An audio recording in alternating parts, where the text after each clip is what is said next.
What these Democrats have in mind is a fundamental change to the way the Senate operates for the purpose of consolidating their own power and further marginalizing the minority voices the Senate was built to protect.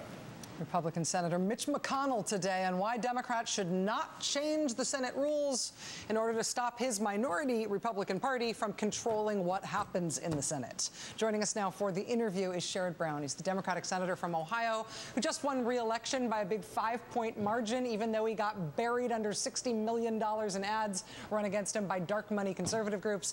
Senator Brown, congratulations on your re-election. I haven't seen you since. Thank you, Rachel, and I heard you call the race on your show, so thank you. Ta-da! Senator, if you are going to be in the Senate for another 6 years now, I have to ask you directly, should the rules in the Senate change there on day one in January? Yeah, absolutely. The same gentleman you just listened to, Mitch McConnell, talked about the dysfunction or what would happen in the Senate. That's what's happened in the last 4 years.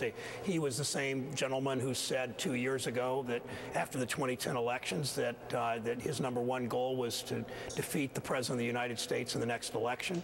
And he did everything to do that, including invoking filibuster time after time after time after time. We've never seen anything like the last 4 years of blocking action in the Senate, and that's been the real abuse of power, not what we want to do, where we want to get the Senate moving so it can enact the people's will. And we're asking just to begin to debate these issues. They block issues from even coming on the floor to debate, and that's what Senator Merkley and Senator Tom Udall have been advocating for some time. Senator Reid is now supportive. I feel good about our chances in a month or so. I always hear from Beltway folks that no majority party should ever want to change the rules about this because you will wish you hadn't when your party becomes the minority. If you and the Democrats were in the minority sometime during this next term of yours, could you live with the rule changes that the Democrats and Senator Reid are proposing right now? Yeah, I could, because I think that the public, after elections, the public thinks some things should happen, and it's pretty clear the public spoke pretty loudly this year. They re-elected a president who carried almost all of the swing states, won by 100 electoral votes, picked up Senate seats when the numbers were stacked against us in terms of the number of Senate seats on the ballot, going back to 1964 numbers, literally, and picked up House seats and didn't win a majority because of redistricting. If you look at the sort of the additive numbers, all the numbers of House votes for Democrats and Republicans across the country. So it's clear the public wants something done, and McConnell doesn't want us to do any of these things, to move any of these forward.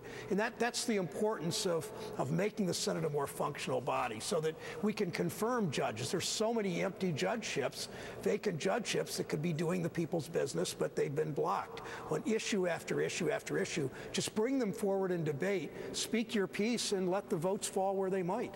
In Senator McConnell's big, long floor speech about this today, in those very incendiary quotes from Senator Tom Coburn, Senator John Cornyn, they are really shaking the bars of the cage here. We're talking about burning down this institution, essentially, if you guys are able to go forward and change these rules. What do you think the Republicans might actually do? Could they do real damage to the institution if they decided that they were going to pull out all the stops to try to stop the Democrats from doing this? Well, I think they can do symbolic things, and I heard what you said about Senator Coburn, that he'll go to the floor and talk and talk and talk and talk, and that's fine. That's sort of the old-fashioned filibuster, but after he's done, and he will be done at some point, maybe somebody else will do the same, but at some point we change the rules, we begin to vote on things, we see up or down votes on the people's business. And I think the public, I heard, most people don't talk about process when you're out campaigning or out at town hall meetings, but I heard so many times, what are you going to do so the Senate can actually get things done? The public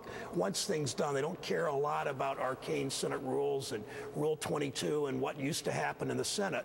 They know the Senate is a more dysfunctional body than it's been in years and years and years, and they want to see something happen, and they voted for change, and we want to be able to move forward. This is something that gets discussed forever, but the tone, and when I talk to senators such as yourself, when I talk to other people who are involved in the process that would make this potentially happen, it feels like this year it's the real deal. We'll see if that's true. Sherrod Brown, our best chance. Thank Democratic senator from Ohio. Thank you, sir. It's great to see you. All right.